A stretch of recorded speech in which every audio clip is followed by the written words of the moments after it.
Welcome to another episode of Beyond the Block, July 14th, 2026. We're sponsored by Hooked on Coffee. Go get that pan with the avocado and the tomato, man. That thing's fire. We're getting a bunch of comments on that, you know? What's up, Rene? How you been? What's going on? Good, Manny. Just here, man. Back at it. Nice. Happy to be back. You know, we got JT, working his magic. And making me look skinny. Right? Always. Yeah. But no, it's good to be back. Nice. It's good to be here to keep the people informed and just excited, man. You know, it looks like we're getting a little bit better at this. Yeah, just a little bit. I mean, a lot of stuff has been happening. You know, you're in Guadalajara, the World Cup, and we're back now, bro. We gotta let the people know what happened in yesterday's meeting. You know, it kind of got a little bit heated. Yeah. You know, it was a lot of ice heavy, so we want to talk about that. It's probably the first topic we should talk about. Yeah, and I mean, ice. I don't know if you're okay with it, but obviously, we take to heart what's happening across the country. Yeah. But our focus is always local. Yeah. So I would like to discuss more of the local stuff and the local impacts, but not to make it very clear, not to negate what's going on throughout the country, because it's a very serious, sensitive topic. Especially when you have loss of life. Yes, a lot of opinions. I don't know about how many facts are out there. I'm a factual guy, but not to downplay none of that, because it's very important to talk about. It's very serious. Mm-hmm. But we're trying to serve our local community and our surrounding cities. That's why we're Beyond the Block, but not to take away what's going on nationwide. Everyone's gonna sit here and there's much bigger platforms that maybe can be more knowledgeable or more influential on the nationwide aspect of it. But, I'm hoping that we could probably talk about what's going on locally. We've had some ICE activity here and maybe set some of the records straight, at least here locally. I think we're knowledgeable enough to give our residents what we know and based on expertise and the people that we speak to. And you bring up a great point, because nationwide, I think we get all riled up. Yeah. And we need to figure out what we can do in our community, right? Because that's what affects us. Right.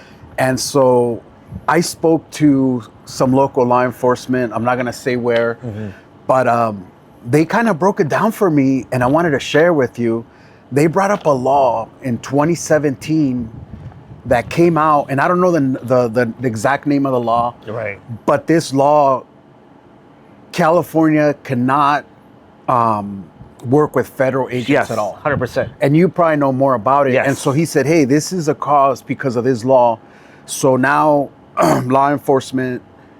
local law enforcement can't work with the agency. Before, we would catch someone and let's say he committed a murder, he would serve his time, and then we would turn him into ICE. A bus would come and pick him up and take him away. So ICE wasn't running around like they are. But the law changed. Can you talk about that? So to piggyback on that, I spent a lot of years as a parole agent. In that, we got to interact a lot with the local sheriff's department, the county jail. The reason why I'm referencing that, prior to SB 54, they allowed ICE to be inside the jail facilities. Obviously, because I was a parole agent, I was bringing in parolees back and forth. Not my business, really. Well, a little bit, because I'm sure some of our parolees were deported back in those days too.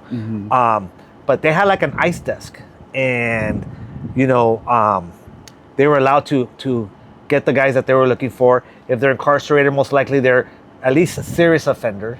So I'm not trying to stereotype a person that's in jail that's automatically a serious offender, but they would have their own little desk office, and they would do their ICE stuff within the county jail system. And no one knew about it. Nobody. But it was happening. It was happening, and it was normal protocol prior to SB 54. SB 54 prohibited, that was one of the things that they prohibited. You will no longer allow ICE to work out of your facility through the county jail. At the state level, they would do ICE pickups, like you said, at the state prisons on their parole date. The ICE van would be there, or they would let the inmate know, hey, listen, you got an ICE hold, and you're going to be detained until ICE comes get you. And they would take them by the busloads. Yeah. And do their immigration proceedings. because I don't want to say they were all deported, but and or they were put through a process. for sure. And then even at the state level, when as a parole agent, we actually had a unit called the INS unit, and basically all they would do is monitor their ICE court cases to see if they were still in our country or deported.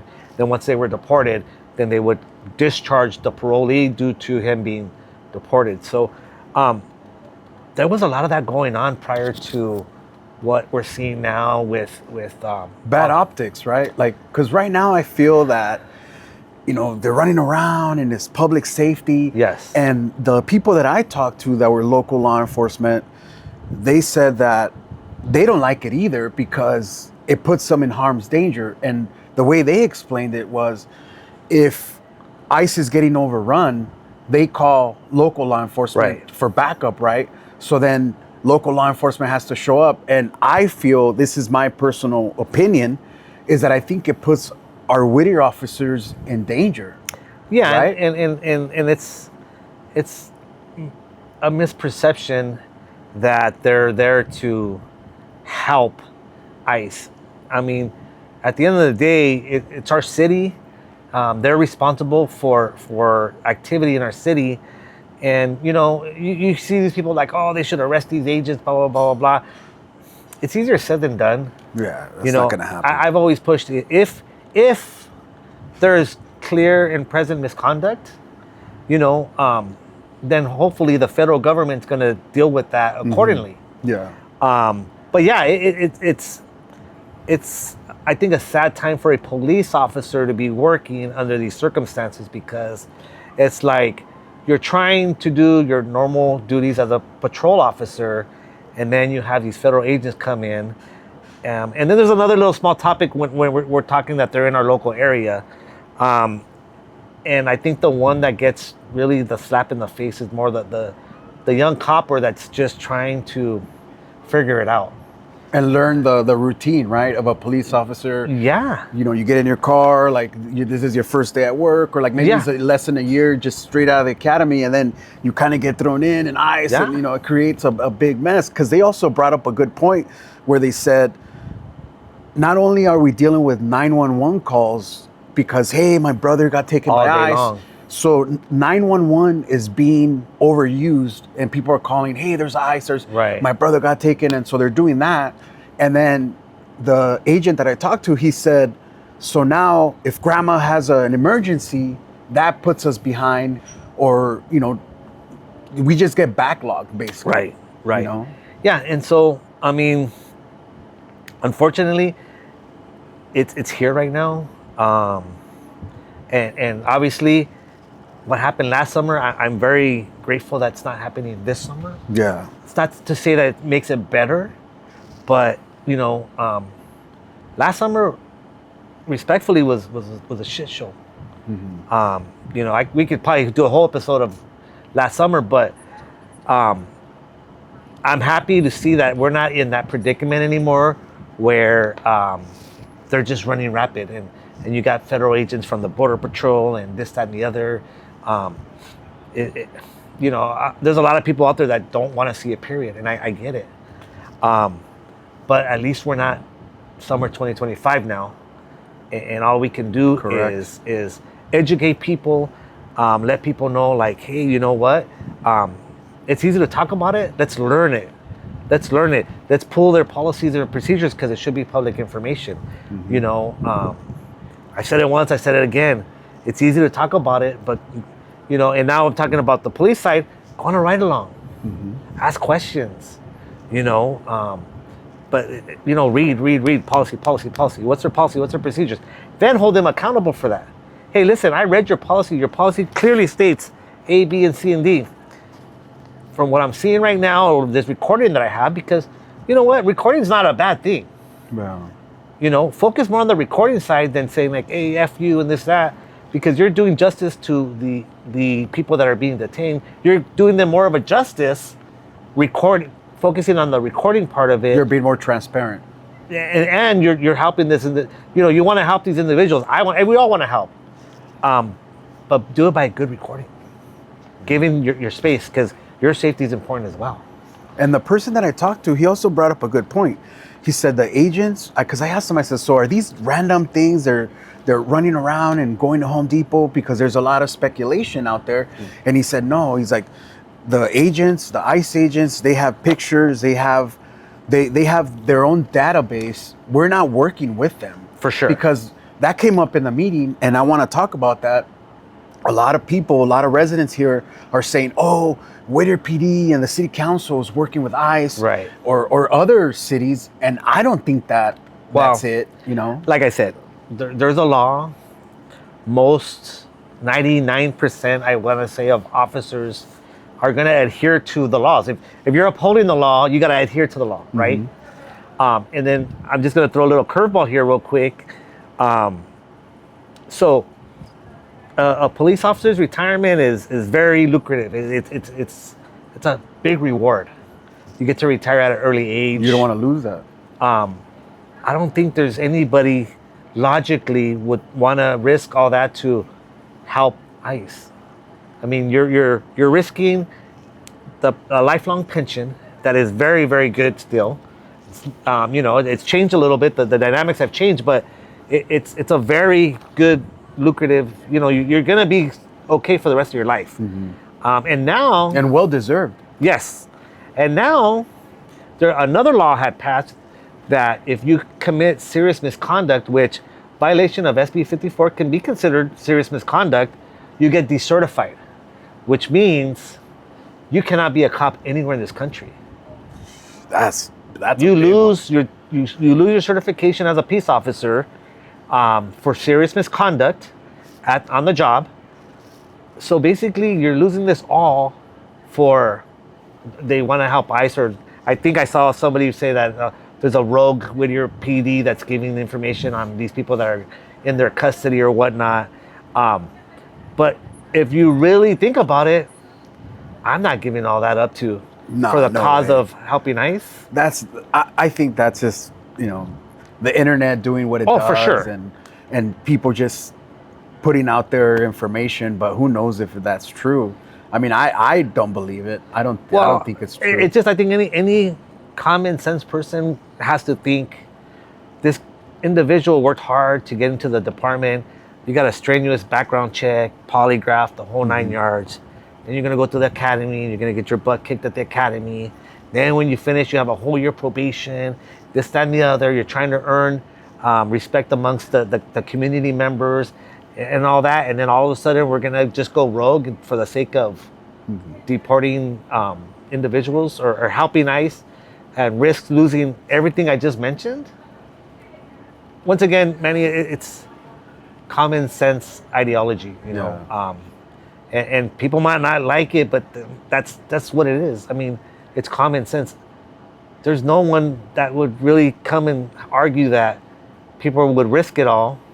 I mean, is there like a 1% chance? Yeah, of course. Because another thing is, you can never predict human behavior. But are you going to say there's a group of coppers in a small police department with 130 sworn officers, and there's going to be one rogue guy, hey, ICE?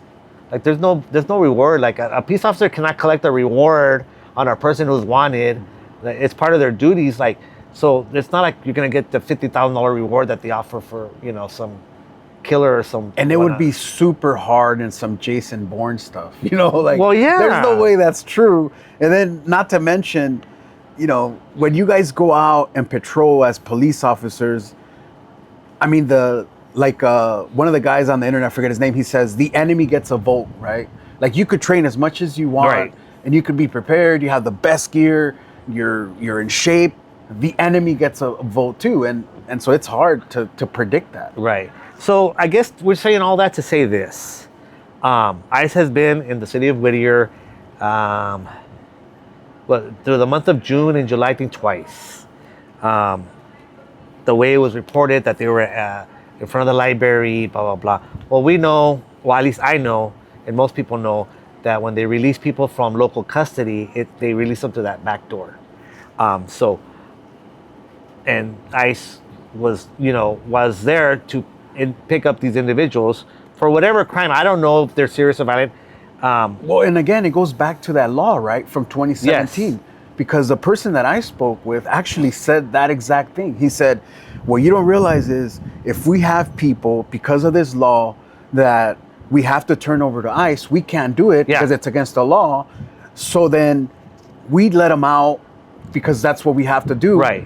But ICE has the tools, the federal agencies have all the information. So they have access to way more stuff than we do, so they can see when they're out, and they're just out there waiting. So, and Chief Barr said this during the council meeting, is they get live scanned. Everyone gets, when you're getting booked, you got the photo and all that, like what you see on TV, and then, the local jail has their own booking procedures, their own booking paperwork. Los Angeles County Jail has a generic fill in the blank kind of form. Now it's electronic, but you get scanned. And that scan goes nationwide to all agencies. So if you're wanted and you're wanted out of state, if you're wanted by ICE, you're wanted by whomever, everyone's gonna get notified. Hey, a hit. This guy you've been looking for, we got a hit and he's at this jail. So if a person committed a crime in Oklahoma, and an agent or a detective is looking to solve a murder and he's got fingerprints, and then bing, bing, bing, that comes up, he gets notified. So so it's called a NCIC 2, nationwide warrant. So the Oklahoma guy says, hey, I need this guy. He might be on the West Coast. So I'm gonna put a nationwide warrant. So when his fingerprints hit, I'm gonna get notified. Now, if the guy was wanted for a lesser crime and the state says, hey, I just have an in-state warrant, and he gets booked over here in California, then Oklahoma's not gonna find out because they only requested in-state notifications. Yeah, that makes sense. Obviously, the federal government, nationwide, everyone that they're looking for is gonna have a Code 2 NCIC warrant. So any local jail, of course, we're here talking about Whittier, but any LA County jail facility, any other city, they all run the same scan.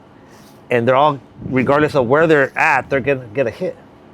And that's how these ICE people get notified. Now, do you think that the people that are out protesting know that information? Do you think a lot? Because I didn't know. I had to go and ask. Well, some local agents. I mean, you and I, state agents. We but also on the same. We've spoken to people that are out there, in protests and whatnot, and we have a good rapport with a lot of them. Yeah. You and I do, right? Yeah. Because for me, everybody's voice matters. I said that during my campaign. It's better to have more friends than enemies. So you and I, we speak to some of them folks, and we have mutual respects amongst each other. And sometimes when we do talk to them, they have some good facts, but I don't know if it's all factual. Some of it might be highly emotional too. Yes. Because it is an emotional Very emotional. thing, Yeah, I mean, when we sit back at the house and think about it and think about the struggle with most of our family members and our parents and all that. Yeah, I mean, I remember the ICE raids back in the 80s. And that's when my uncles first got here, and they would bring the buses to the work sites and just pick up people, So this is not new. It's just different, and I think it's magnified too because of social media. Yes. Because back then you didn't have really, you had maybe a newspaper, and then you would get it 3 days later, maybe the radio station. Right. But, right now everything's now, and an agent is somewhere picking somebody up, and then there's 10 people, and then they send it out, and so it creates this. So yeah, it's very emotional. I mean, I don't think there's anybody that doesn't take emotion that has some part of it.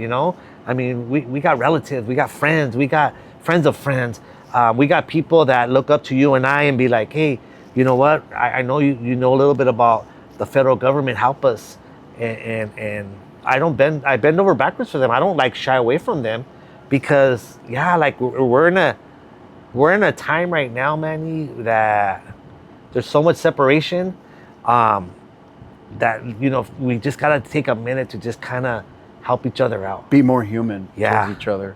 Yeah.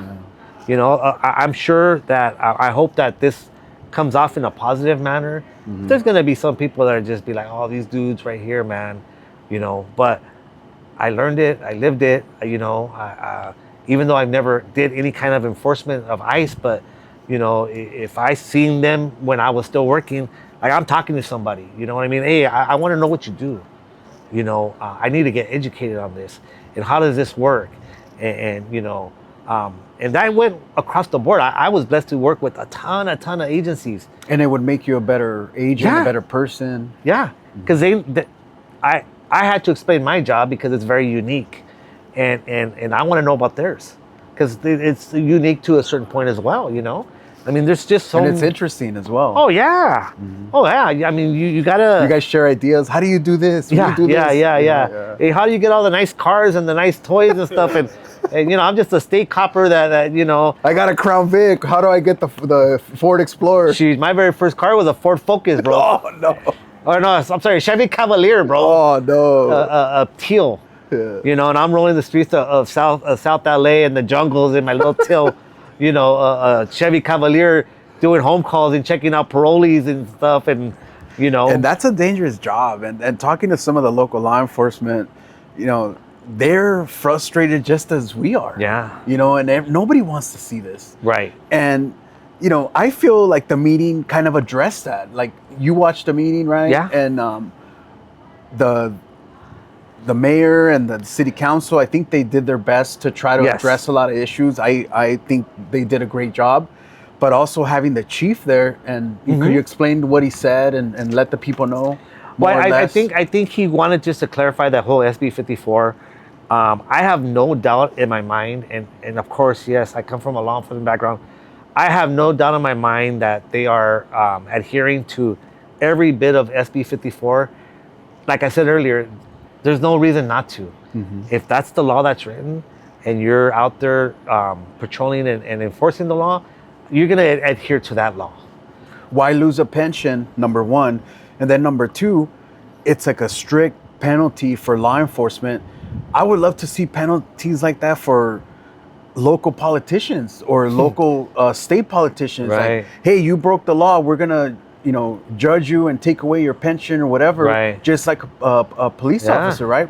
Because a police officer is under the microscope, and then he's got a camera. It's got to be on.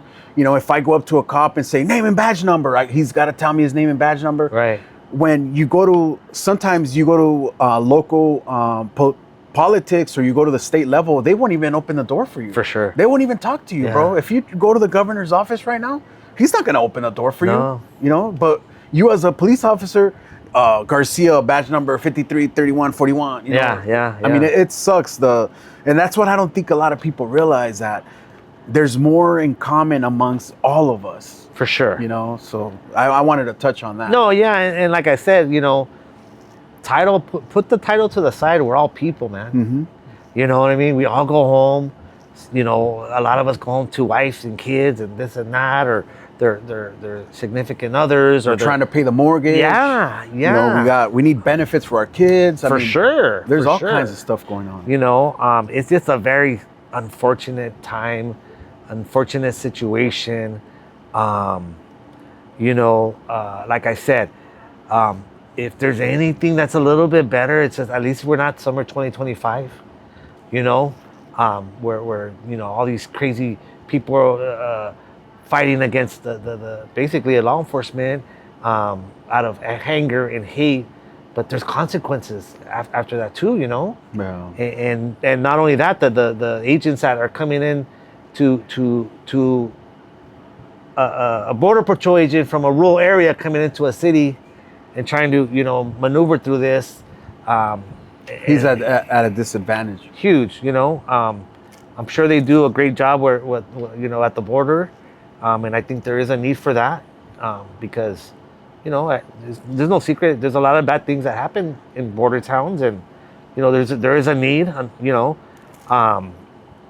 But yes, a little bit more humane for me, I think, is needed. I took a lot of pride in my career that everybody was treated at a minimum humane.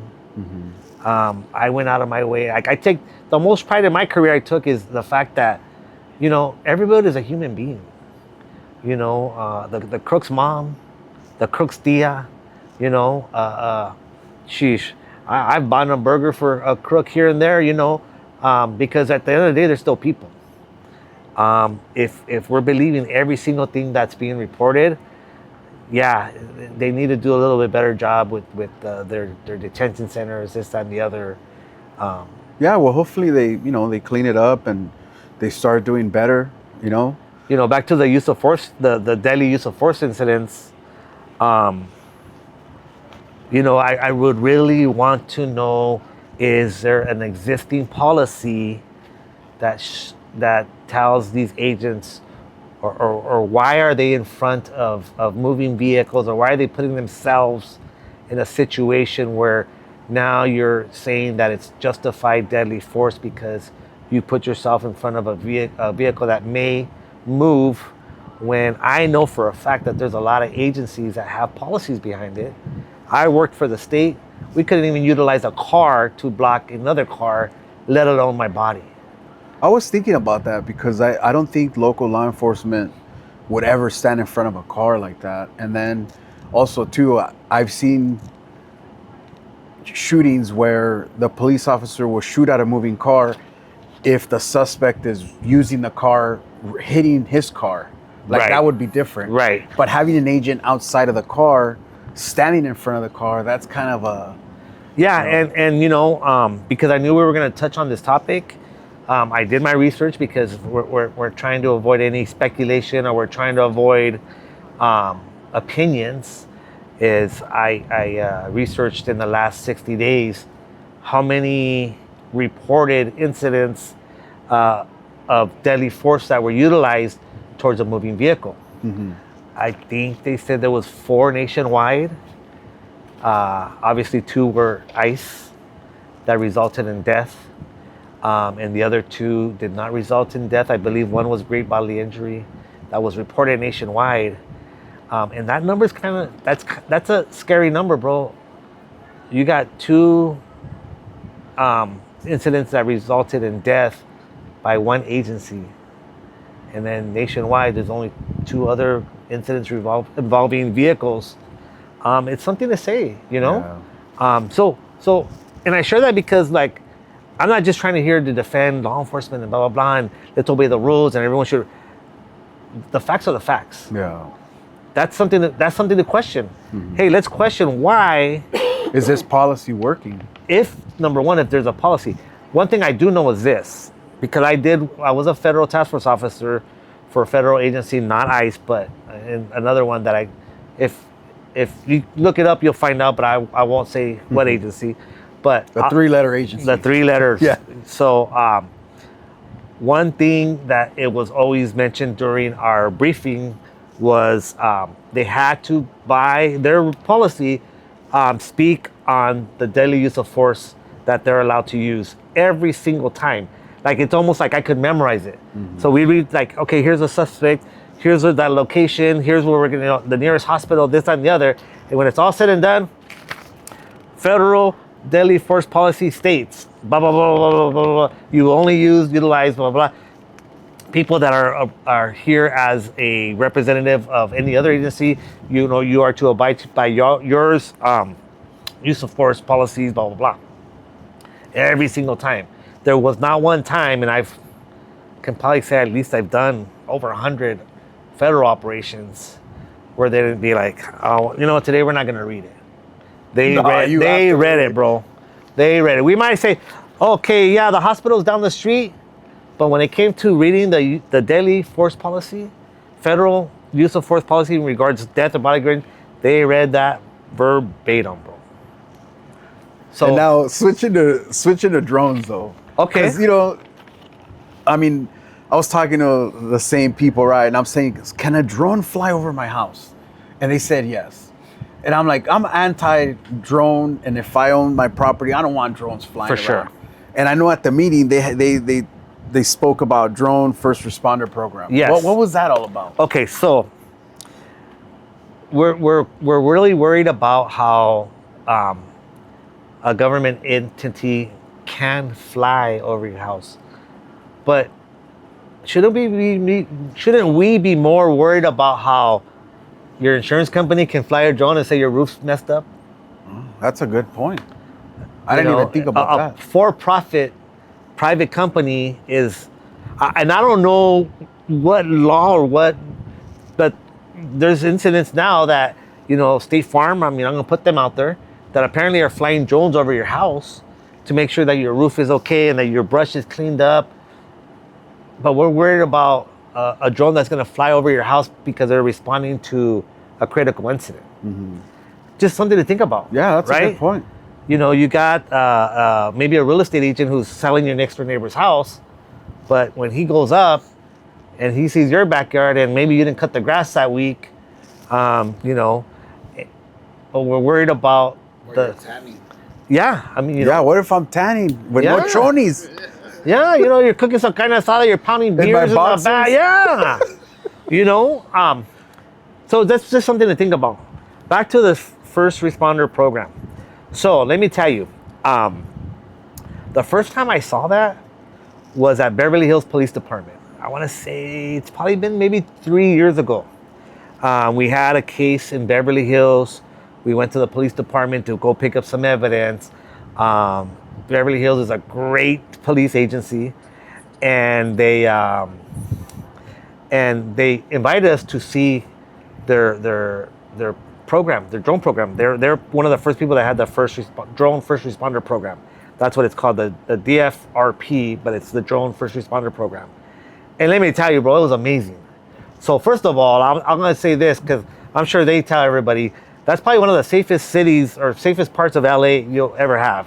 I mean, there is cameras everywhere. Yeah. If you want to talk about over surveillance, Beverly Hills. Beverly Hills. 90210. That's one place you don't want to take your Sancha or nothing because there is cameras everywhere.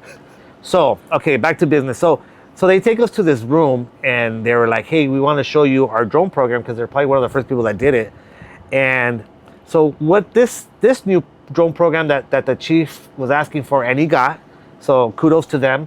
Kudos to the city council for allowing it, and kudos for the chief to speak up on it and requesting it. It's kind of set up now where it's in-house. It's going to be at the rooftop of a city building. I don't want to say it's a PD. It could be anywhere, and it's a whole setup. It's like a dome, and the drone's right there, and now you're going to have a workstation where when this is the important part. The drone is not gonna just fly around, go over people's houses and this and that and that's why you have patrol cars to drive around the streets and see what's going on. The drone is only gonna be flown to respond to an incident, number one. Number two, the technology is so much better than what they have. They have about 17 drones right now, but because of FAA regulations and the way the program currently stands is like, the officer has to go to the scene, get all this stuff out. It takes a minute to get all that stuff together. Set it up. And then go up and then, do its job with the drone. So now it's all in-house. It has its own platform. It has its own landing pad. And so they'll be able to call it from wherever it's stationed. Hey, there's a murder Arturito, let's go. And he's like, yes. Vámonos. Yeah, in simple terms, wow. Yes. So okay, we have we have a bar fight at Flashbacks, and no disrespect to Flashbacks, but I'm just saying. Shout out to Flashback.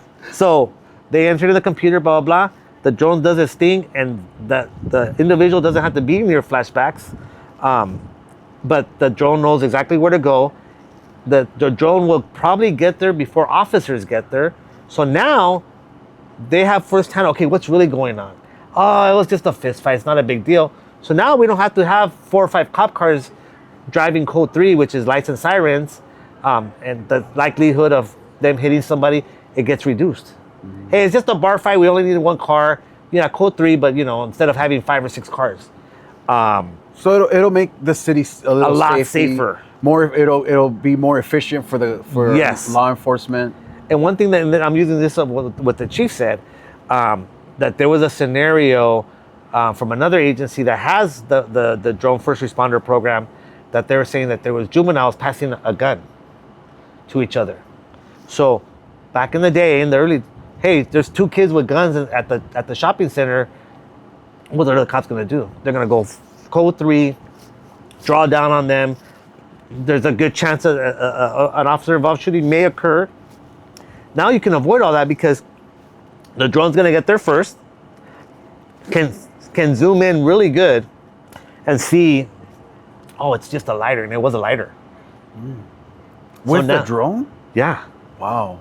So now they're gonna, so crazy. Now, instead of 5 or 6 cops going, putting hands on kids, this, that, and the other, and putting guns at them and all that, okay, well, hey, you guys, people are saying that you guys got a gun. Kick back. It's a no-brainer, you know? Not to mention that the liability, right? Yes. We're able to save money. We're able, maybe our insurance policy goes down for the city. Yes. There's less, officers getting hurt or having lawsuits against our police department. So it does help in a lot of ways. Right. So ultimately it got approved. I was happy to see that. It wasn't unanimous. I will also say that as well.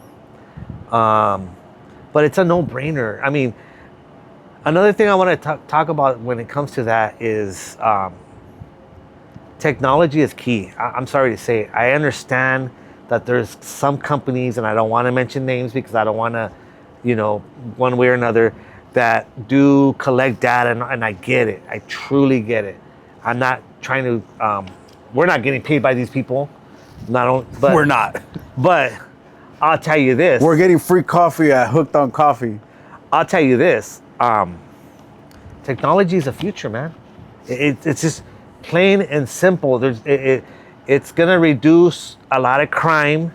It's going to reduce a lot of, like you said, misconduct. It's going to reduce a whole lot of stuff. And eventually, criminals are going to be like, hey, man, we're not going to Whittier. They got drones. They got these databases that, we can't drive into their city without, getting caught. So ultimately, it's going to So you're more proactive instead of reactive. Yes. This is going to make the city safer. And like you said, like Beverly Hills is safe. So I think people already know, we don't go to Beverly Hills because the flock cameras or this or that is going to pick us up. And they have it keeps people away. Yeah, and flock is one thing, but they have their own in-house cameras on the corners of the streets. I mean, it's very high tech. So that was the first place I saw it. And then, I did see that the chief spoke on it, and everything he was saying I was already familiar with. To me, it was just a no-brainer. He did also say, they don't record from like when you leave the station and they're recording everyone's backyards, They're only going to record when they arrive to the scene. And they're only going to keep the data if a crime actually occurred. And because, like I said, the retention part of it, a lot of people don't like, oh, well, who's keeping this data? Is it the private company or is it the PD? It's the PD's info. It's their data. It gets downloaded to a database that is very reputable, and it's used throughout the country. So no other outside company is going to keep that data. And like I said, if there's no crime, the recording is gone. But if you're worried about that, I mean, we all have a cell phone that listens to us. Yeah. We have Alexa, we have all these things. So, if we're like, I just said, I don't want a drone going over my house, but I have an Alexa in my house. Right. It's kind of the same thing. For sure. Yeah. Technology is here to stay. Yeah. And like I said, put aside when it talks about how the federal government's using this technology, and just focus on our local government. It's a no-brainer. It's gonna make their jobs a lot easier. It's gonna make it more efficient. It's gonna make it more accountable. We're gonna be able to hold, when body cams first came out, everybody hated them. Yeah, the cops hated them. The citizens hated. I bet a lot of guys retired because of that. Yeah, and it was probably one of the best things that ever happened to the cops and the citizens. Yeah. One of the best. More transparency, right? Yes. Another thing the chief said it, and I was like, yeah, I'm right there with you, is that you would go to these police expos back in the day, and all it was guns. Hey, we got the latest gun, we got the latest rifle, or we got the latest, equipment and police gear, and we're actually going to talk about the tactical vehicle. He goes, now you go to these police shows, it's all technology. They're selling you technology. Yeah, there's some companies that want to do it for their own game. ultimately, we're here to talk about how it's going to benefit our city, our community, the officers, our local elected officials.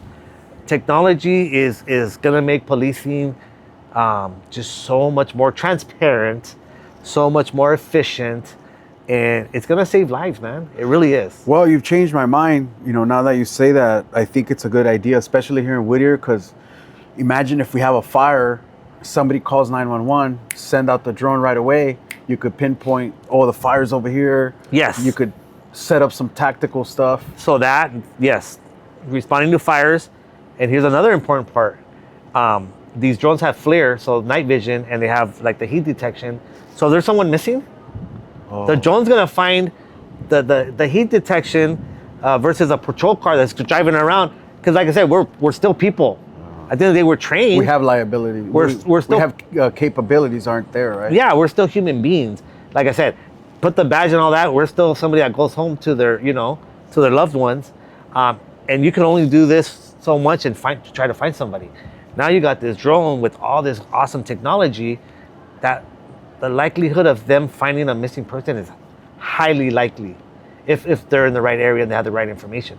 So it's not just, like I said, a crime fighting tool. It's gonna save people. It's gonna help find people, missing kids, missing animals. People love their pets, and Lassie's missing. Yeah. Send the drone out to go find your dog. Yeah, exactly.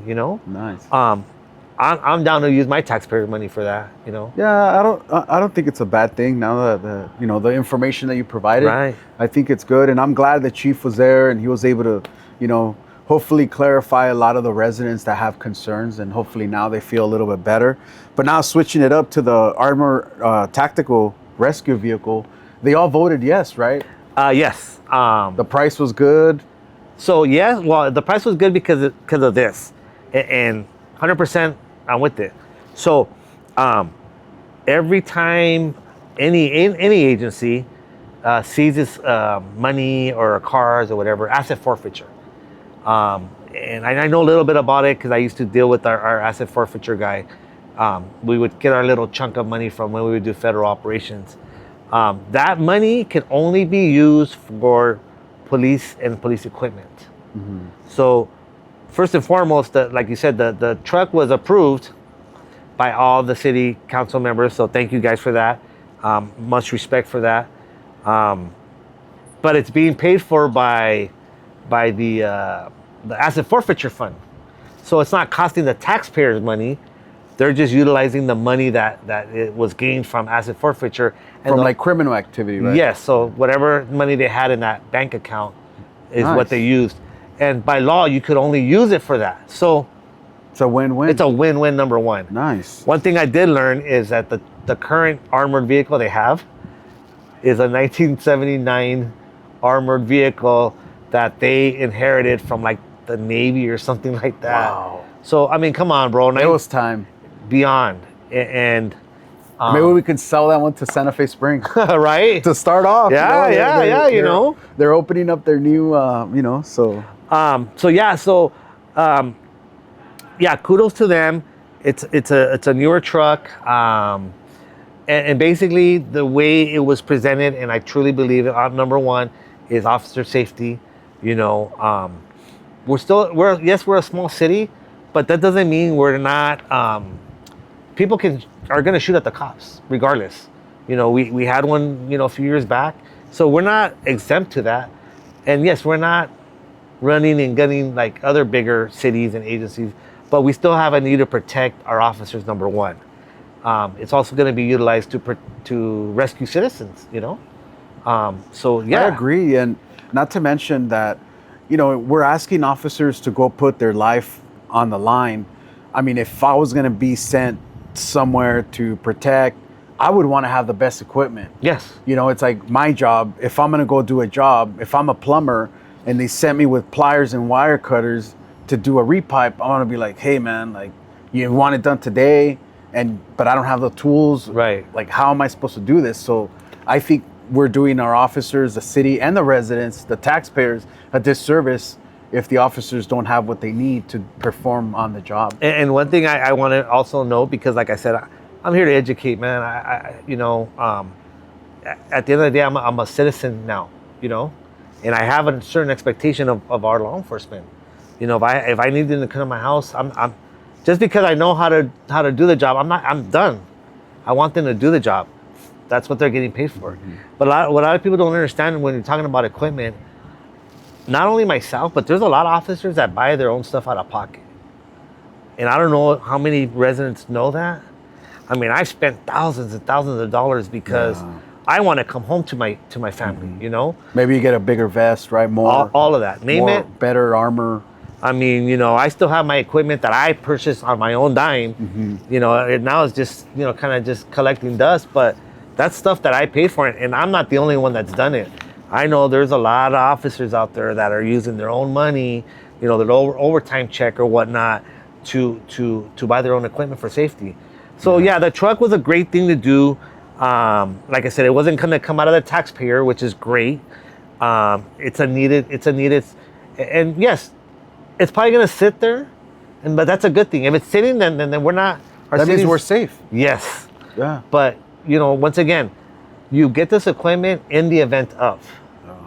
You have to have it just in case this happens. It's better to have it and not need it than to need it and not have it. Exactly. Yeah.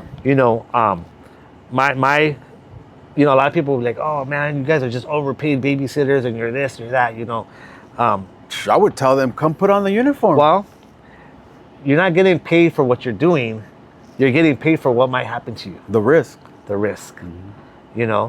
And then now you think about it, there's a lot of people in other professions that are making a lot more money than a copper. No. But I'm super grateful that they made a decision on that vehicle. I hope they get it really soon. I want to say that Chief Barr did a really good job in presenting it, straight facts. There was no, I think this, I think that. And kudos go to who deserve it. And this time he did a good job with presenting it as clear as possible to not only the city council, but to the members of our community. And it was kind of like a no questions asked kind of That's situation. Good. And thank you to the city council for voting for it, For sure. I just, but kind of like winding this down a little bit. Your closing statement. Well, just to reiterate, technology is here to stay. We live in a smaller city. We have a smaller police department, 130 sworn plus, civilian staff.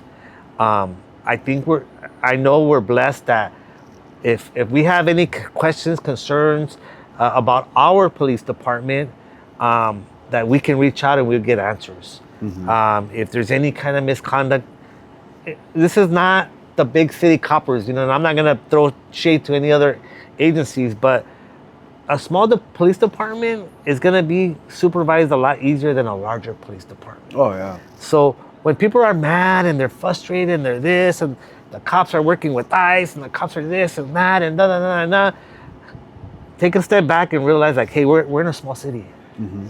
If we had legitimate concerns, it would be addressed, Yeah. Or like my daughter's softball coach said one time to me, if you have an issue with what happened at the game or with your daughter playing softball, take 24 hours to calm down, let the emotions run out. Right. And then after 24 hours, come back and let's have a conversation. And I was like, I learned that from sports with my kids. Yeah. From a coach, So I think a lot of people need to do that. My closing statement would be to the residents of Whittier, when you go to the meeting and you're bringing up all these concerns, good, bring them up. But bring 5 ideas of how to fix it. Because anybody can go up to the meeting and say, oh, there's that, and yell and scream.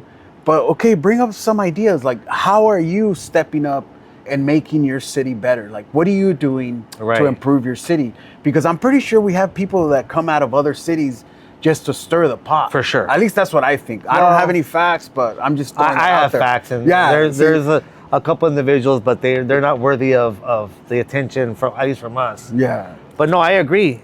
Yeah, come with it. I think that the city council is doing a fairly decent job. I know there's a lot of obstacles. I guess the way I want to close it is, and not the people that were already there, but one thing I will close it with, and it's kind of a fairly bold statement, is, we all ran on this public safety platform. And of course, I had more heart to it because that's who I am. That's what I was about.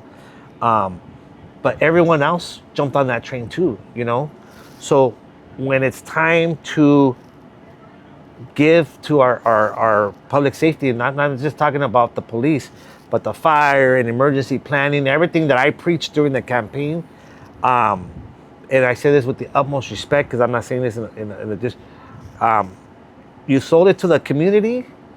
Don't turn your back on it now. Don't do it. It's time to deliver. Time to deliver. Yeah. Our safety is paramount. As long as it's not an outrageous request, hey, you know what? You said public safety was priority. Yeah. Don't say no. Yeah, and not only that, man. I want to get what grade would you give the city council right now?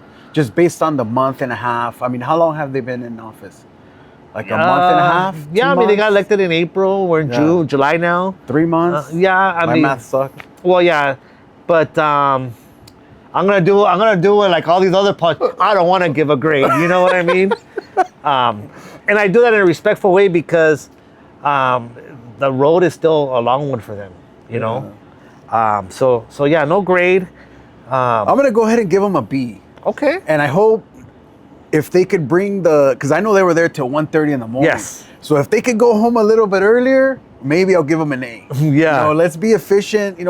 I want the residents to think like when you go up there and you're speaking and saying all this stuff, you're also eating up resources. Like Right. the human mind only has so much they can take. Right. So you have 30 people that go up and scream. I'm pretty sure they only listen to the first 3, and after that they check out. So if they could lower the time, maybe get out at before midnight, I'll give them an A, Right. Yeah. But I think they inherited a good city too. For sure. I want to give a shout out to Joe Vinatieri. He did a great job. A lot of people have bad things to say. Oh, he was there forever. Right. But he delivered you guys, Mr. Becerra. You got a great city handed Yeah. to you. Yeah. I mean, a lot of people have moved into Whittier. And to me, none of us have left. To me, I just want to throw out a shout out to the support staff. Yeah. They never get any. The support staff, Rene Garcia's, city clerk and all his staff. Yeah. They're still very great and humble to me. They greet me with, utmost respect, and so does the council and everyone else. But Yeah. we don't want to forget like the behind the scenes kind of folks. So The hardworking folks. Yeah. So kudos to all the support staff. I know that there's some litigation going on with the city workers contract. I wish you guys the best. I'm in support of you guys getting what you guys deserve. They take pride in the work that they do for the city.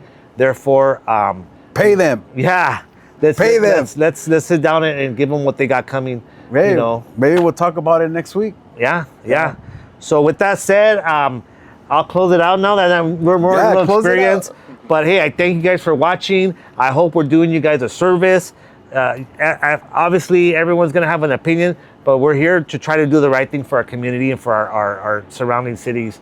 So maybe next time we'll talk about Pico, Montebello, Hacienda Heights, La Habra Heights. Norwalk. Yeah, let's not forget the walk. But I hope you guys enjoyed it. I hope we're being informative. We just have nothing but good intentions for not only the city, but our community members. So have a good night. You guys take care. God bless. And we're out. Hit like and subscribe, guys. Like and subscribe, guys. Leave us some comments. So make sure if you guys enjoy this podcast, make sure to like, subscribe, and comment. So make sure if you like this podcast, subscribe, like, comment. Let us know what you guys topics that you guys want to listen to. And hopefully all we can do is get better. Take care. Good night. Thank you.